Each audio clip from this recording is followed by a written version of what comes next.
Corona virus की महामारी जिस तरह से पूरे विश्व को परेशान कर रही है, पूरे विश्व के सामने एक चैलेंज है, एक बड़ी चुनौती है। हमारे देश में, हमारे देश के सबसे बड़े प्रदेश उत्तर प्रदेश में भी इस चुनौती का सामना मजबूती से किया जा रहा है। उत्तर प्रदेश सरकार का जो अभी तक का परफॉर्मेंस है वो पूरे देश में बेहतर माना जा रहा है, क्योंकि एक बहुत बड़ी आबादी और जनसंख्या का ज़्यादा घनत्व होने के बावजूद उत्तर प्रदेश में जो नुकसान है कोरोना से वो कम हुआ है अन्य प्रदेशों की तुलना में।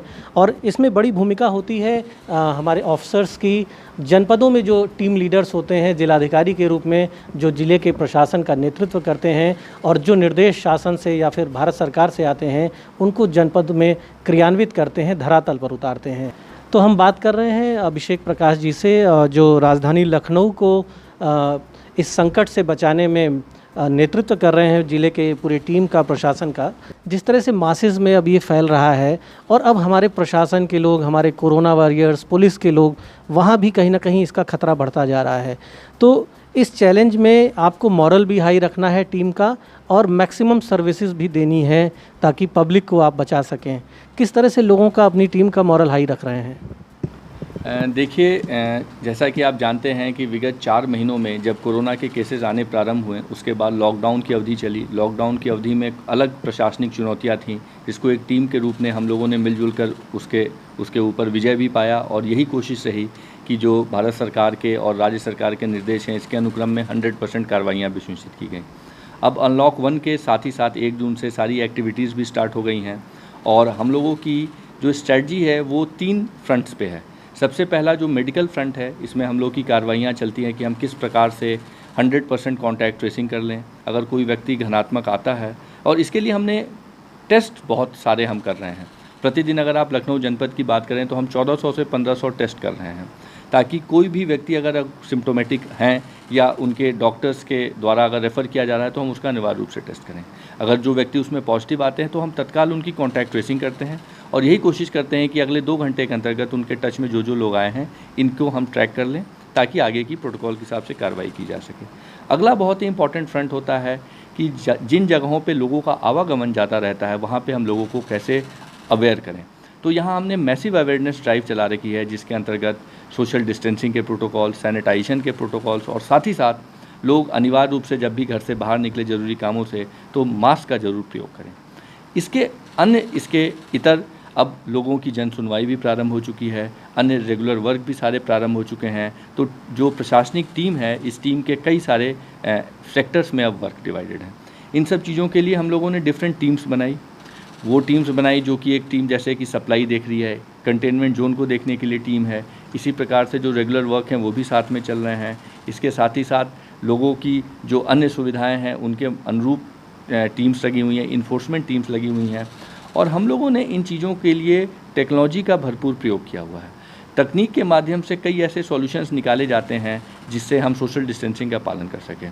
एक छोटा सा मैं आपको उदाहरण दूंगा। हम लोगों ने कलेक्ट्रेट और अन्य पब्लिक ऑफिसेज में जनपद में सुनवाई प्रारंभ कर दी है। जनता की समस्याएं होती हैं रोज़मर्रा की, किसी विशेष विषय को लेकर के या डिपार्टमेंट को लेकर के, तो हम लोगों ने यहाँ पर कलेक्ट्रेट लखनऊ में वीडियो कॉन्फ्रेंसिंग के माध्यम से सोशल डिस्टेंसिंग का पूरा पालन करते हुए बिना किसी इंटरेक्शन के, फिजिकल इंटरेक्शन के, हम 100% जनता की जो समस्या है उसका निस्तारण सुनिश्चित कर रहे हैं। इसी प्रकार से हमने वीडियो कॉन्फ्रेंसिंग के माध्यम से तहसीलों को भी जोड़ा हुआ है। अगले चरण में हम ब्लॉक्स को भी जोड़ेंगे ताकि लोगों की समस्याएं एक स्थान पर ही, उस व्यक्ति को भी कहीं आना जाना नहीं पड़ेगा, हमारे जो नागरिक हैं, और उनकी समस्याओं का समाधान हो पाएगा। इसी प्रकार से जो हमारी टीम है इसको मोटिवेटेड रखने के लिए हम लोग रेगुलर आज की तारीख में जो मीटिंग्स हैं वो गूगल मीट के माध्यम से भी कर रहे हैं। जो कागज़ों का ट्रांजैक्शन है, हमारी ये कोशिश है कि कागज़ों का ट्रांजैक्शन ईमेल के माध्यम से, व्हाट्सएप के माध्यम से भी ज़्यादा से ज़्यादा हो, ताकि उसमें ह्यूमन इंटरफेस को कम किया जा सके। तो इस प्रकार से हम टेक्नोलॉजीज़ का भी यूज़ कर रहे हैं। बड़ी महत्वपूर्ण बात आपने बताई कि ये जो चुनौती है इसमें फ़िज़िकल इंटरेक्शन कम हो, इसके लिए टेक्नोलॉजी का लाभ हम ले सकते हैं। टेक्नोलॉजी के ऑप्शंस हमारे पास मौजूद हैं। डीएम साहब, जब से अनलॉक प्रारंभ हुआ है, पहले लोगों में जब लॉकडाउन था तो लोग ज़्यादा अनुशासित थे। अब ये प्रायः देखा जा रहा है कि काफ़ी भीड़ निकल रही है और बड़ी संख्या में ख़ासतौर पर जो कस्बाई और ग्रामीण क्षेत्र हैं वहाँ पर लोग मास्क और फेस कवर को लेकर थोड़ा सा लापरवाह हो गए हैं। तो जो अनुशासन स्थापित करना है, क्योंकि कोरोना के बारे में ये कहा जा रहा है कि अनुशासन से ही इस पर विजय प्राप्त की जा सकती है, अनुशासन का बहुत बड़ा रोल है इसमें। तो जो एनफोर्स करना है लोगों को मास्क के लिए, फेस कवर के लिए, गैदरिंग ना हो। गांव देहात में एक साथ कई ग्रुप्स में देखने को मिलता है कि 5-7 बच्चे मोबाइल में एक साथ बैठ के देख रहे हैं, तो लोग इसको उतना सीरियसली नहीं ले रहे हैं। हालांकि आपने बताया कि बड़ा ड्राइव चल रहा है अवेयरनेस का, तो शहरी इलाकों में जहां एजुकेशन लेवल अच्छा है वहां पर तो लोग इसको गंभीरता से समझ रहे हैं। ग्रामीण क्षेत्रों के लिए क्या रणनीति है कि ग्रामीण जनसंख्या जो है उसका भी प्रतिरक्षण हो सके कोरोना से? देखिए, जैसा कि आपने कहा कि अनुशासन सबसे महत्वपूर्ण है, ये एकदम 100% सत्य है कि हम जो बचाव के निरोधात्मक उपाय हैं, अनुशासित रूप से अगर हम सब मिलजुल कर उसे फॉलो करें तो हम अवश्य ही इस कोरोना के विरुद्ध जो जंग है इसको जीतेंगे। ग्रामीण क्षेत्रों के लिए या शहरी क्षेत्रों के लिए हमने पूरे जनपद में निगरानी समिति बनाई हुई है। इस निगरानी समिति में ग्रामीण क्षेत्रों में विशेष रूप से ग्राम प्रधान भी हैं, वहाँ की आशा है, ANM है, ग्राम सचिव हैं और अन्य सम्मानित और संभ्रांत व्यक्ति लोग हैं। इन लोगों के माध्यम से हम गाँवों में लोगों तक अवेयरनेस पहुँचा रहे हैं। साथ ही साथ आज की तारीख में मोबाइल यूजर्स और सोशल मीडिया की यूसेज बहुत बढ़ गया है, ये गांव तक पेनिट्रेटेड है। छोटे छोटे मॉड्यूल्स बना करके, वो वीडियो मॉड्यूल्स बना करके हम लोग अपील भेज रहे हैं। जैसे मैं आग्रह करता हूँ अपनी अपील भेज कर भी गाँव देहात क्षेत्र से लेकर शहरी क्षेत्र में कि लोग इन चीज़ों का पालन करें।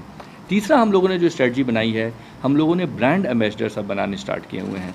ये वो व्यक्ति हैं, जैसे कि छोटा सा एग्जाम्पल दूँ, हमारे बोर्ड में अभी 10th और 12th बोर्ड के एग्ज़ाम रिजल्ट्स आए हैं, तो जो मेधावी बच्चे बच्चियां हैं, जो छात्र छात्रा हैं, इनको हम लोग ब्रांड एम्बेसडर्स बना रहे हैं ताकि ये अपने यहाँ, अपने मोहल्लों में, अपने गाँव में, जिस जगह पे के निवासी हैं, अगल बगल लोगों से फ़ोन पे बातचीत करके, सोशल मीडिया के माध्यम से इन लोगों तक अवेयरनेस पहुँचाएँ। और इसके साथ ही साथ पैरेलली हमारी इन्फोर्समेंट की टीम्स लगी हुई हैं। साथ ही साथ कुछ संवेदनशील क्षेत्रों में जहाँ पर ज़्यादा भीड़ भाड़ की आशंका रहती है, वहाँ पर हम लोगों ने QRTs भी बनाई हुई हैं। इन QRTs में पुलिस प्रशासनिक अधिकारीगण हैं, स्वास्थ्य के, नगर निगम, शहरी क्षेत्र में नगर निगम के या ग्रामीण क्षेत्र में जिला पंचायत के या ग्राम पंचायत के सदस्यगण भी हैं और उनके माध्यम से इन चीज़ों का सुनिश्चित कराया जा रहा है। साहब, एक और चुनौती है कि हमें सेहत के साथ साथ आर्थिक गतिविधियों पर भी ध्यान देना है, क्योंकि सेहत के फ्रंट पर तो काफ़ी मेहनत हो रही है और उसके परिणाम भी आ रहे हैं। अब जो केसेस ज़्यादा आ रहे हैं, ये माना जा रहा है कि ज़्यादा टेस्टिंग बढ़ी है, इसलिए केसेस भी बढ़े हैं, लेकिन आर्थिक गतिविधियां जो काफ़ी नीचे चली गई थी और उसकी वजह से गरीबी और बेरोज़गारी भी बढ़ गई थी। लंबे समय तक प्रशासन ने भोजन भी वितरित कराया लोगों को, हर तरह से जो भी संभव मदद हो सकती है वो की गई है। अब आर्थिक गतिविधि को फिर से पटरी पे लाने के लिए कि अर्थव्यवस्था पर प्रतिकूल प्रभाव न पड़े, बेरोज़गारी की समस्या ज़्यादा न फैले, इसके लिए जो उद्योग हैं, आपके जो इंडस्ट्रियल एरिया है या जो लघु उद्योग हैं ज़िले भर में, उनको किस तरह से फिर से आप स्पीड में ला रहे हैं? देखिए, बहुत ही महत्वपूर्ण है कि आर्थिक गतिविधियां अपनी पटरी पे आएँ और साथ ही साथ कोरोना के बचाव के प्रोटोकॉल के साथ हैं।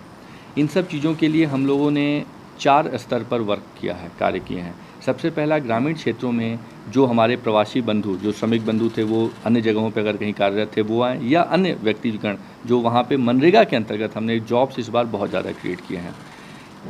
प्रतिदिन लखनऊ जनपद में 50,000 से ज़्यादा व्यक्ति मनरेगा के अंतर्गत आज की तारीख में कार्यरत हैं और इसमें हमने अभियानों को जोड़ा हुआ है। वृक्षारोपण अभियान को इसमें हम साथ में जोड़ रहे हैं। साथ ही साथ जनपद में गतिमान है 9 जून से एंटी भू माफिया टीम्स, जो सरकारी संपत्तियों के ऊपर जो अवैध कब्जे इसको छुड़वा रही हैं।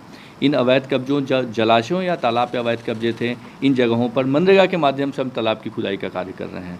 वृक्षारोपण का कार्यक्रम हम मनरेगा के माध्यम से भी करेंगे, जहाँ पे जन सहभागिता भी होगी और साथ ही साथ लोगों को रोजगार सृजन भी होगा। इसके साथ ही साथ जो हमारे शहरी क्षेत्र हैं, इन क्षेत्रों में और ग्रामीण क्षेत्रों में दोनों में हमने सेल्फ हेल्प ग्रुप्स, स्वयं सहायता समूहों का और भी ज़्यादा गठन किया हुआ है, जहाँ पर एक साथ मिलजुल करके लोग गतिविधियों में लगते हैं। जैसे कि हमारी महिला स्वयं सहायता समूह प्रतिदिन, मुझे बताते हुए एक हर्ष का विषय है, गर्व की विषय है, प्रतिदिन 50,000 से ज़्यादा मास्क का उत्पादन जनपद लखनऊ में किया जा रहा है स्वयं सहायता समूहों के द्वारा, जिसमें महिलाएं हैं, जिसमें कुछ पुरुष भी हैं। इसके साथ ही साथ हमने FPOs बनाए हैं, फार्म प्रोड्यूसर ऑर्गेनाइजेशंस, अर्थात कृषि के उत्पादों को एक साथ मिलजुल करके किस ढंग से हम बेहतर मार्केटिंग पहुंचा सकें ताकि उसका रेम्युनरेशन आए। और चौथा बहुत ही इंपॉर्टेंट है कि नए एंटरप्रेन्योर्स को सपोर्ट करने के लिए, ग्रुप्स को सपोर्ट करने के लिए हम बैंक्स के माध्यम से इनकी डायरेक्ट लोनिंग करा रहे हैं, जो कि एक सब्सिडाइज रूप में भी है।